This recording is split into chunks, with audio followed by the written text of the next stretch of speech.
waqtigaaga boqolkiiba boqol waa adiga inaad kontrooshaa. Aniga waxaan isticmaalaa qaacidada dhahayso boqolkiiba boqol waqtigayga aniga ayaa iska leh, aniga ayaanan kontroolo. Dabcan waa shaqaynaa, wax baan baranaa, boos ayaa leenahay, waqti shaqada la soo galo, waqti laga baxay leedahay. taas oo marka tusaale ahaan noqonayso waqtigaaga adiga boqolkiiba boqol ma kontrooshid.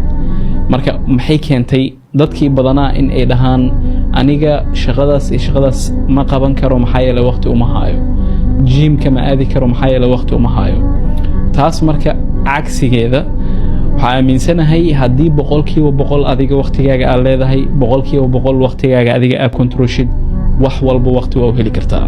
taas oo marka macnaheeda noqonayso waqtina waxbaa barataa ama waa shaqaysaa ama wax kala samaysaa, laakiin waqtiyo kale fara badan aan kuu soo harin. xitaa haddii aad tahay qof shaqeeyo maalinkii 8 iyo 10 saacadood ama 10 iyo 4 saacadood, weli waxaa heli kartaa waqtiyo mucayan ah haddii ay tahay intaa shaqada ku guda jirtid inaad adiga maaraysid, ama haddii ay tahay markii aad ka soo baxid inaad maaraysid.